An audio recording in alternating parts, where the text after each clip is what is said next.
Hello friends, welcome to परीक्षा तक। परीक्षा तक में एक बार फिर से आप सभी का स्वागत है। मैं हूं गौरव और आज हम डिस्कस करने वाले हैं एसएससी जीडी का, जो आपका 11 फरवरी 2019 में शिफ्ट सेकेंड में जो आपका एग्ज़ाम हुआ था। यानी कि जो आपका टोटल 100 नंबर का एसएससी जीडी में एग्ज़ाम करवाया जाता है, जिसमें से जो जीके और जीएस वाला पोर्शन होता है 25 नंबर का, उसको हम डिस्कस करने वाले हैं। यानी कि इससे पहले 11 फरवरी 2019 को जो शिफ्ट फर्स्ट में जो आपका पेपर हुआ था, उसको हमने डिस्कस कर दिया है। अगर वो भी आप देखना चाहते हैं तो इसी वीडियो के डिस्क्रिप्शन बॉक्स में जाएंगे तो आपको लिंक मिल जाएगा, जिससे आप वो भी जो एग्ज़ाम का जो मैंने एनालिसिस किया है पेपर का, वो भी आप देख सकते हैं। ठीक है, तो चलिए शुरू करते हैं। अगर आप भी एसएससी जीडी 2021 में पेपर देना चाहते हैं और आप जानना चाहते हैं किस प्रकार का जो आपका एग्ज़ाम एसएससी के द्वारा कंडक्ट कराया जाता है, तो जो मैं ये पेपर डिस्कस करा रहा हूँ वो ऑफिशियल पेपर है, जो आपका 11 फरवरी 2019 में हुआ था। ठीक है, तो अगर आप भी 2021 में एसएससी जीडी के लिए प्रिपरेशन कर रहे हैं और एग्ज़ाम देने वाले हैं, तो निश्चित तौर पर इस वीडियो को आप ज़रूर देखिएगा और ज़्यादा से ज़्यादा शेयर करिएगा। ठीक है, जिससे आपको भी पता चल सके कि किस प्रकार का जो जीडी के लिए एग्ज़ाम है वो एसएससी कंडक्ट कराती है। चलिए, तो अब शुरू करते हैं पहले प्रश्न से। देखते हैं पहले प्रश्न में आपसे क्या पूछा गया है। तो पहले प्रश्न में आपसे पूछा गया है, किस देश ने 19वीं शताब्दी में सार्वभौमिक मताधिकार दिया। यानी कि किस देश ने 19वीं शताब्दी में, यानी कि 1800 से लेकर 1900 के बीच में, जो 19वीं शताब्दी थी उसके बीच में सार्वभौमिक मताधिकार अपना शुरू किया। तो वो देश कौन था? तो अगर आपसे पूछ ले तो वो हो जाएगा न्यूजीलैंड। कौन सा देश हो जाएगा? न्यूजीलैंड।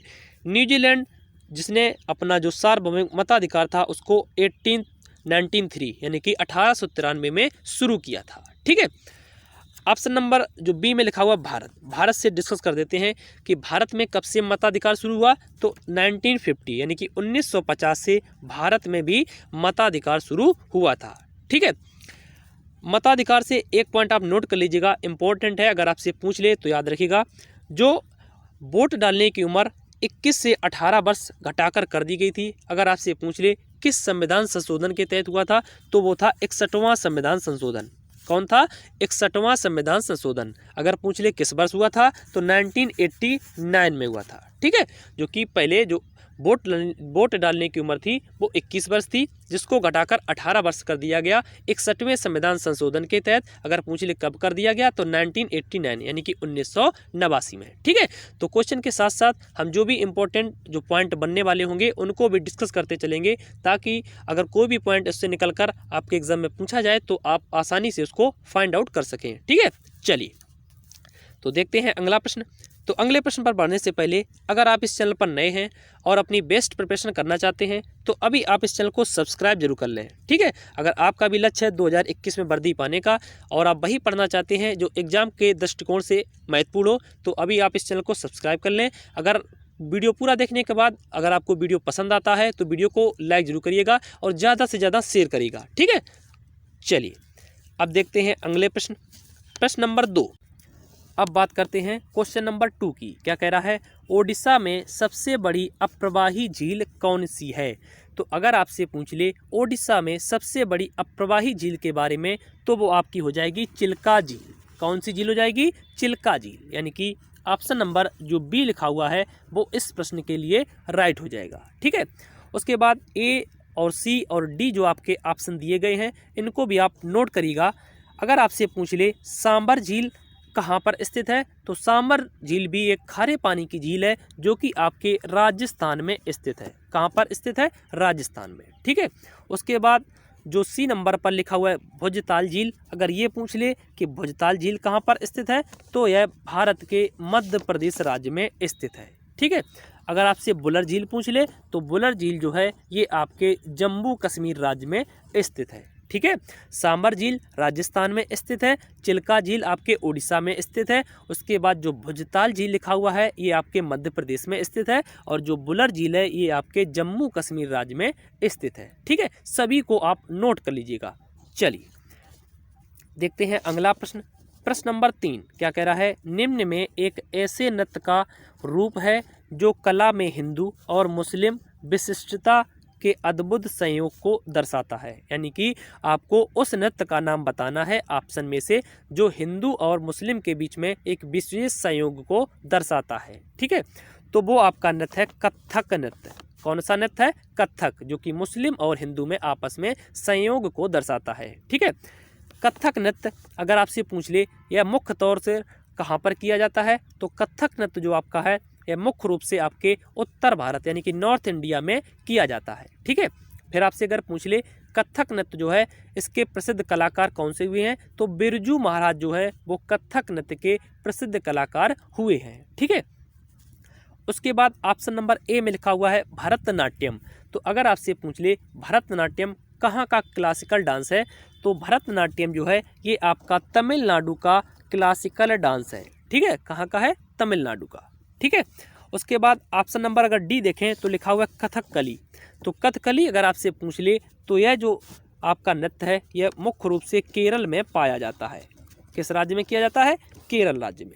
ठीक है, उसके बाद ऑप्शन नंबर बी में लिखा हुआ है नवरोज। तो नवरोज जो त्यौहार है, पहली बात तो यह एक फारसी त्यौहार है। कहाँ का त्यौहार है? फारस का त्यौहार है। ठीक है, अगर आपसे पूछ ले इसको शुरू करने का श्रेय किसको जाता है, तो याद रखिएगा इसको जो शुरू करने का श्रेय जाता है वो बलबन को जाता है। यानी कि बलबन ने इसको शुरू किया हुआ था नवरोज त्यौहार को। ठीक है, तो इन सभी पॉइंटों को आप नोट कर लीजिएगा। चलिए देखते हैं अगला प्रश्न। प्रश्न नंबर 4 क्या कह रहा है? बेगम हजरत महल भारत के निम्नलिखित में से किस विद्रोह से संबंधित हैं? यानी कि जो आपके 4 ऑप्शन दिए गए हैं, सिपाही विद्रोह 1857, मोपला विद्रोह 1921, गोंड विद्रोह 1941 या फिर पाइक विद्रोह 1817। जो आपके 4 ये ऑप्शन दिए गए हैं इनमें से आपको बताना है कि बेगम हजरत महल का इनमें से किससे संबंधित हैं। तो बेगम हजरत महल ये संबंधित है सिपाही विद्रोह 1857।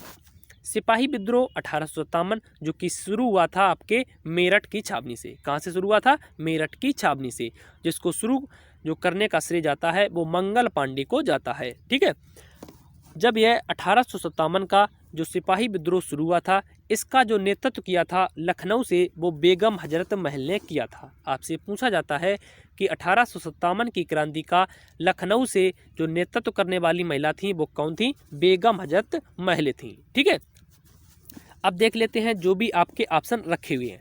ऑप्शन नंबर बी में लिखा हुआ है मोपला विद्रोह।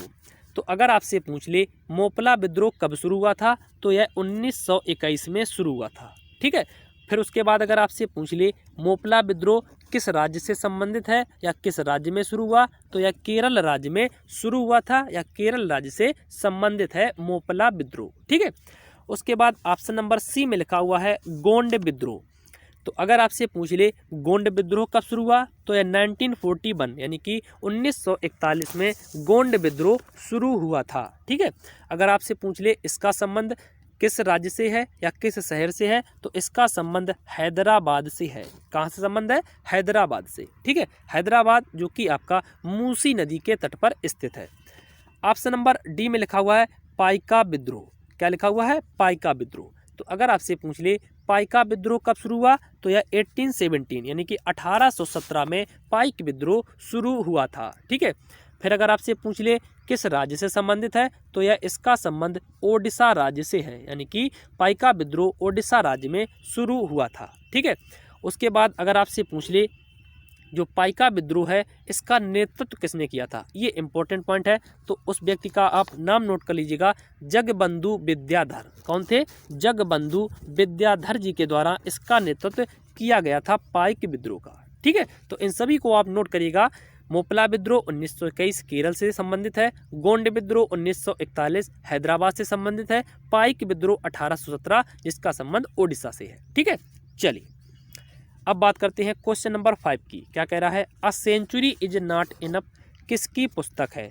तो a century is not enough जो पुस्तक है ये लिखी गई है सौरभ गांगुली जी के द्वारा। यानी कि ऑप्शन नंबर जो सी लिखा हुआ है वो इस प्रश्न के लिए राइट हो जाएगा। ठीक है, सौरभ गांगुली जिनको बंगाल टाइगर के नाम से भी जाना जाता है। ठीक है, सौरभ गांगुली अगर आपसे पूछ ले कि सौरभ गांगुली जो है वो वर्तमान में आपके बीसीसीआई के अध्यक्ष है। ठीक है, अगर आपसे पूछ ले वर्तमान में बीसीसीआई के अध्यक्ष कौन है तो वो है सौरभ गांगुली। ठीक है, अगर उपाध्यक्ष पूछ ले तो वो आपका हो जाएंगे जय शाह। ठीक है, अगर आपसे पूछ ले जो आपका बीसीसीआई है इसका मुख्यालय कहाँ पर है तो इसका मुख्यालय हो जाएगा मुंबई में। कहाँ पर हो जाएगा? मुंबई में। ठीक है, उसके बाद जो क्रिकेट की सबसे बड़ी संस्था है आईसीसी, अगर आपसे आईसीसी के बारे में पूछ ले तो याद रखिएगा आईसीसी का जो मुख्यालय है वो स्थित है दुबई में।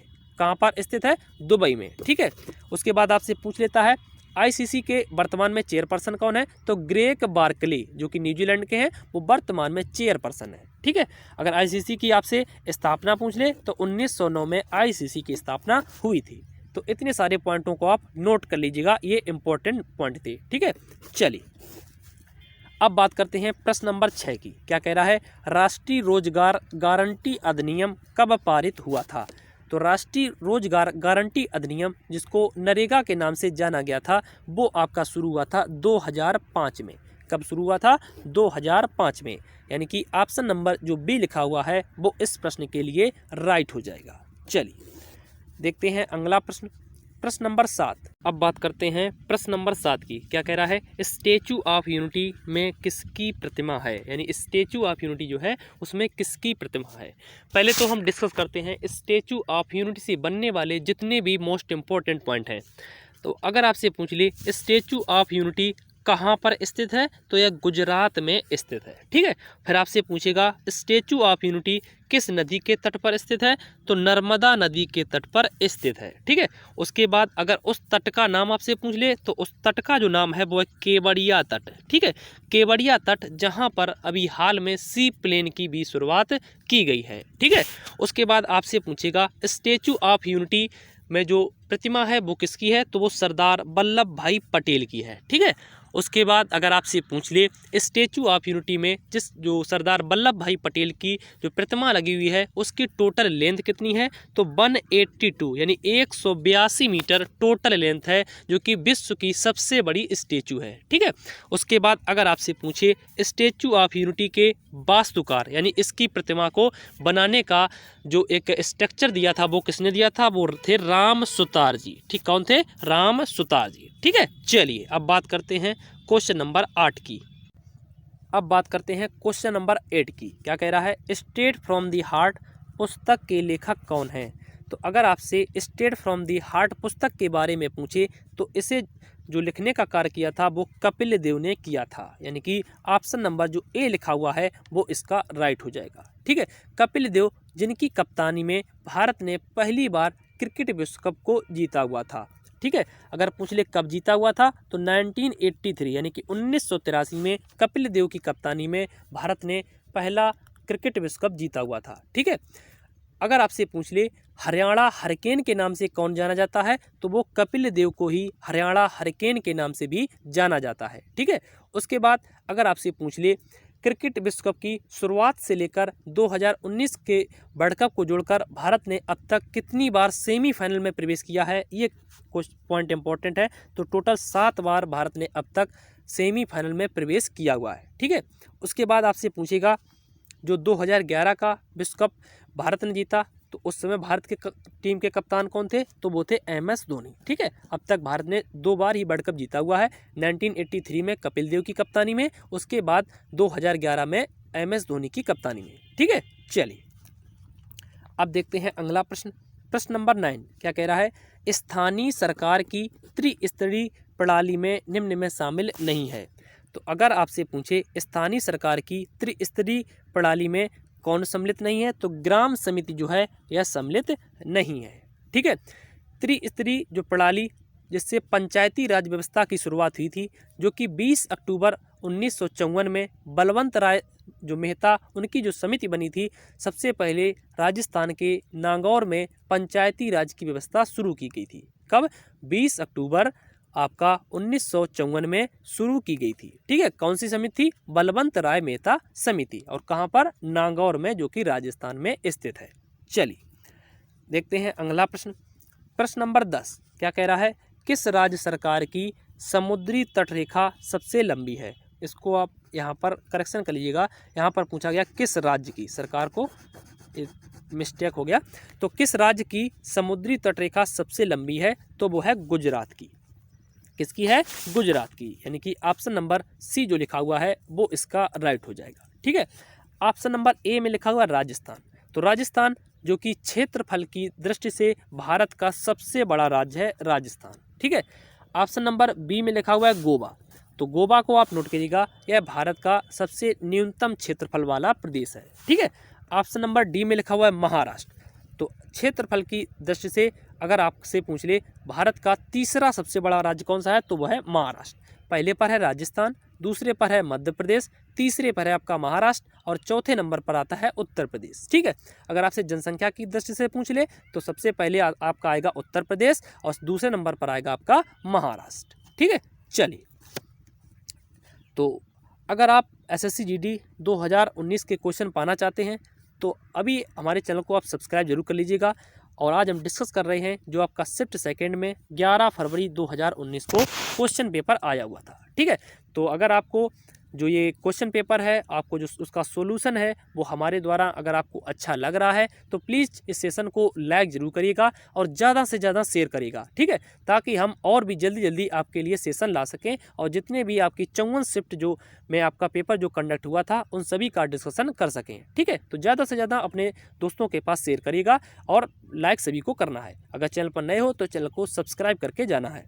चलिए देखते हैं अगला प्रश्न, क्वेश्चन नंबर 11 क्या कह रहा है, निम्न में किस युद्ध में नेपोलियन की पराजय हुई थी?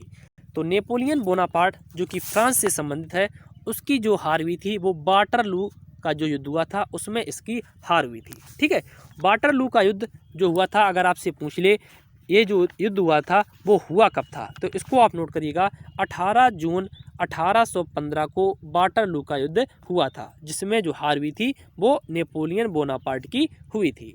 तो यानी कि ऑप्शन नंबर जो डी लिखा हुआ है वो इसका राइट हो जाएगा। चलिए देखते हैं अगला प्रश्न, क्वेश्चन नंबर 12 क्या कह रहा है, किस रक्त वाले ग्रुप को यूनिवर्सल डोनर माना जाता है?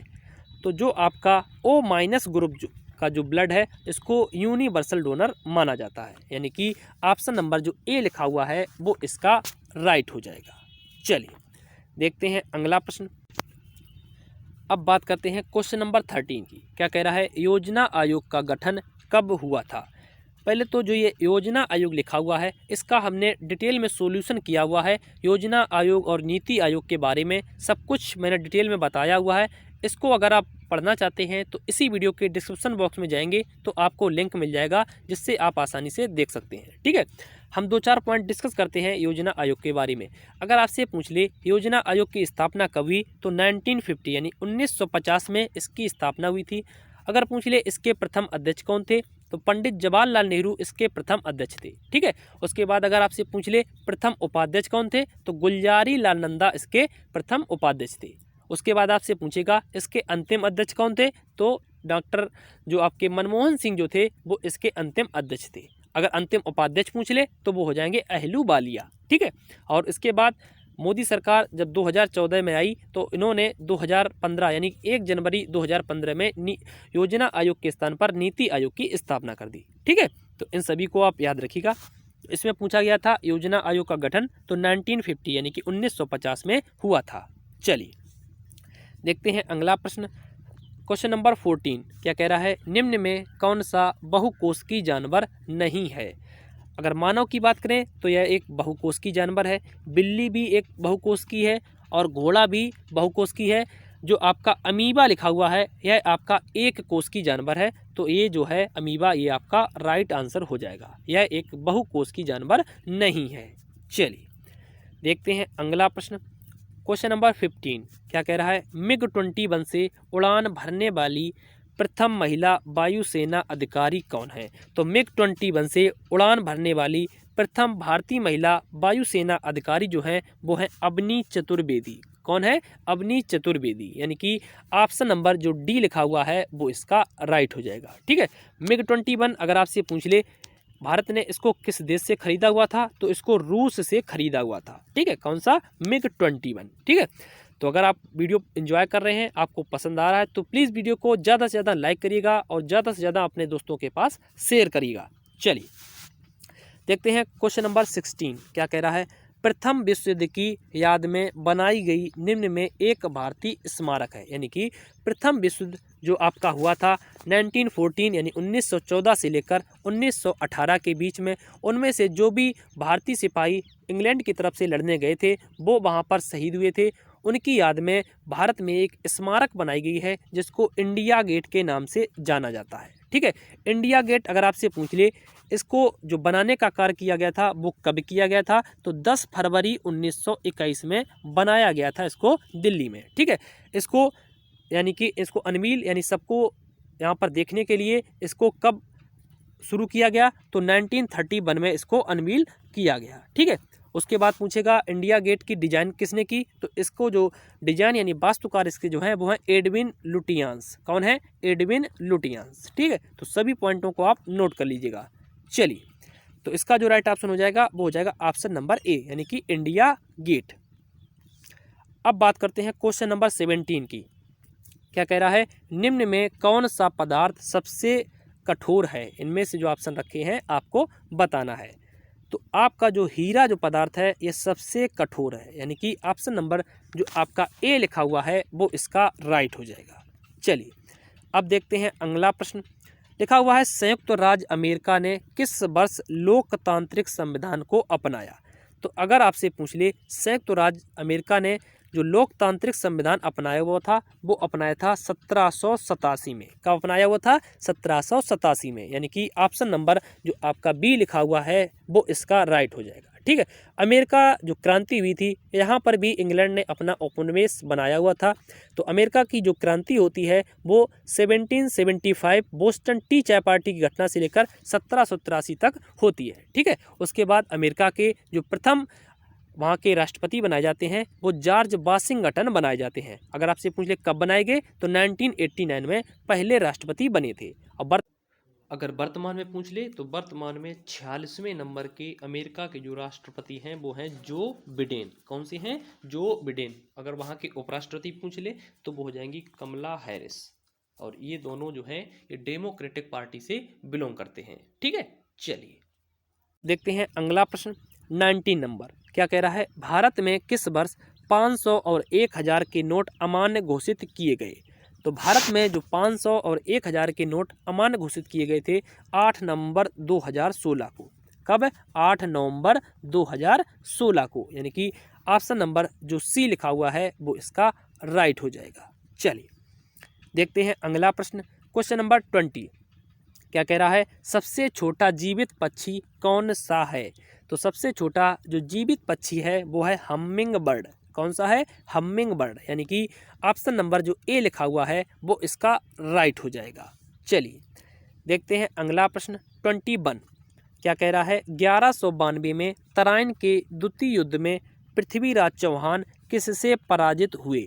तो 1192 में जो तराइन का द्वितीय युद्ध हुआ था वो पृथ्वीराज चौहान और मोहम्मद गौरी के बीच में हुआ, जिसमें पृथ्वीराज चौहान की हार हुई थी, यानी कि ऑप्शन नंबर जो सी लिखा हुआ है मोहम्मद गौरी, ये इसका राइट हो जाएगा।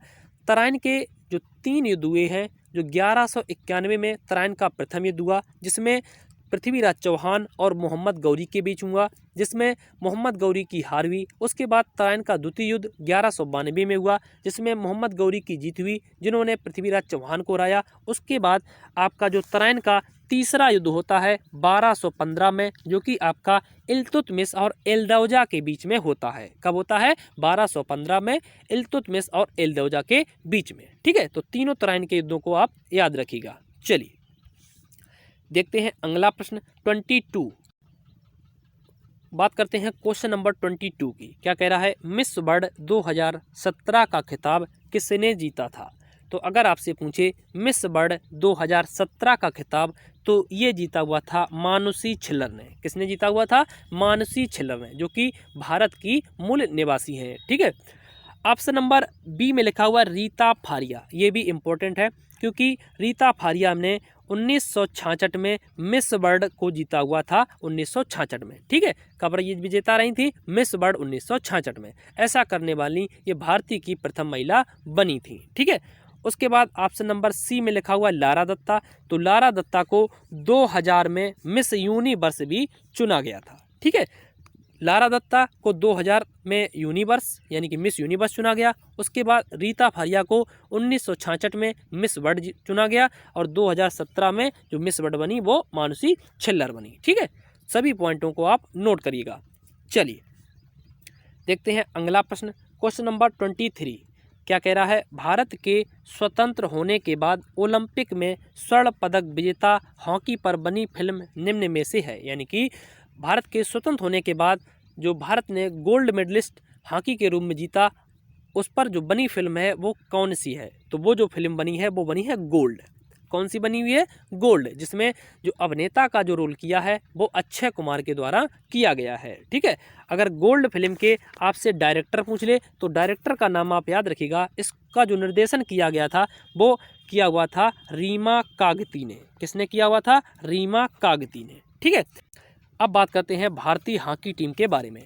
भारतीय हॉकी टीम जिन्होंने ओलंपिक में 8 स्वर्ण पदक, 1 रजत पदक और 2 कांस्य पदक जीता हुआ है। ठीक है, अभी तक इतने पदकों का जो जीतने का रिकॉर्ड है वो भारतीय टीम के पास है। अभी तक विश्व की किसी भी टीम ने इतने पदक ओलंपिक में नहीं जीते हुए हैं। ठीक है, उसके बाद जब हॉकी का नाम आता है तो मेजर ध्यानचंद जी का नाम जरूर आता है। मेजर ध्यानचंद जिनका जो जन्म दिवस है वो 29 अगस्त को भारत में खेल दिवस के रूप में सेलिब्रेट किया जाता है। ठीक है, मेजर ध्यानचंद जी की जो एक बायोग्राफी है उसको आप नोट कर लीजिएगा। जो गोल जो बायोग्राफी है यह मेजर ध्यानचंद की ही है। ठीक है, चलिए अब बात करते हैं क्वेश्चन नंबर 24 की। क्या कह रहा है? महानदी और गोदावरी के डेल्टा से समृद्ध है। यानी कि महानदी और गोदावरी जो डेल्टा फॉर्म करती हैं वहाँ मुख्य रूप से कौन सी मिट्टी पाई जाती है? तो वहाँ पर मुख्य रूप से जलोढ़ मिट्टी पाई जाती है। ठीक है, ऑप्शन नंबर ए में लिखा हुआ काली मिट्टी। तो काली मिट्टी से एक पॉइंट आप नोट करिएगा, जो कपास की खेती है वो काली मिट्टी के लिए सहायक होती है। चलिए देखते हैं अगला प्रश्न 25 क्या कह रहा है। ब्रह्मपुत्र नदी को बांग्लादेश में किस नाम से जाना जाता है? पहले तो हम डिस्कस करते हैं ब्रह्मपुत्र नदी से बनने वाले जो भी इम्पोर्टेंट फैक्ट्स निकल कर आते हैं। अगर आपसे पूछ ले ब्रह्मपुत्र नदी जो है इसका उद्गम स्थल कहाँ से है, तो ये जो इनका जो उद्गम स्थल है वो है तिब्बत के मानसरोवर झील से। कहाँ से निकलती हैं? तिब्बत के मानसरोवर झील से। ठीक है, उसके बाद आपसे पूछेगा ब्रह्मपुत्र नदी भारत के कितने राज्यों में होकर बहती हैं या कितने राज्यों में बहती हैं? तो भारत के मात्र 2 राज्यों में बहती हैं। पहला जो राज्य है वो है अरुणाचल प्रदेश और दूसरा जो राज्य है वो है असम। ठीक है, और ब्रह्मपुत्र नदी भारत की सबसे लंबी नदी है। इसको भी आप नोट करिएगा, ब्रह्मपुत्र नदी भारत की सबसे लंबी नदी है। अगर इसकी आपसे टोटल लेंथ पूछ ले तो 2900 किलोमीटर इसकी टोटल लेंथ है। ठीक है, उसके बाद आपसे अगर पूछ ले कि ब्रह्मपुत्र नदी कितने देशों से होकर बहती हैं, तो ब्रह्मपुत्र नदी बांग्लादेश, तिब्बत और भारत 3 जो देश हैं यहाँ पर बहती हैं। भारत के 2 राज्यों से और विश्व के 3 देशों से। अगर पूछ ले बांग्लादेश में ब्रह्मपुत्र नदी को किस नाम से जाना जाता है, तो जमुना के नाम से जाना जाता है। ठीक है, और तिब्बत में इसको सांगपो के नाम से जाना जाता है। और भारत का जो अरुणाचल प्रदेश जो राज्य है इसमें ब्रह्मपुत्र नदी को सियांग नाम से भी जाना जाता है। ठीक है, और ब्रह्मपुत्र नदी और गंगा नदी मिलकर एक डेल्टा फॉर्म करती हैं जिसका नाम है सुंदरबन का डेल्टा, जो कि विश्व का सबसे बड़ा डेल्टा है और यह पश्चिम बंगाल राज्य में स्थित है। ठीक है, तो इतने सारे पॉइंटों को आप नोट कर लीजिएगा, ब्रह्मपुत्र नदी से बनने वाले इम्पोर्टेंट पॉइंट हैं। तो इसमें पूछा गया था बांग्लादेश में किस नाम से जाना जाता है, तो जमुना के नाम से जाना जाता है ब्रह्मपुत्र नदी को बांग्लादेश में। ठीक है, तो चलिए आज के जो 25 क्वेश्चन थे उन सभी को हमने डिस्कस किया। हमारा जो डिस्कशन था वो आपको कैसा लगा? अगर आपको अच्छा लगा तो प्लीज़ वीडियो को लाइक करिएगा और ज़्यादा से ज़्यादा इस वीडियो को अपने फ्रेंडों के पास शेयर करिएगा, ताकि हम और भी आपके लिए जल्दी जल्दी जो आपके 54 शिफ्ट है उसको करा सकें। ठीक है, ऐसे ही प्यार बनाए रहिएगा। मिलते हैं नेक्स्ट सेशन में, तब तक के लिए सभी को जय हिंद।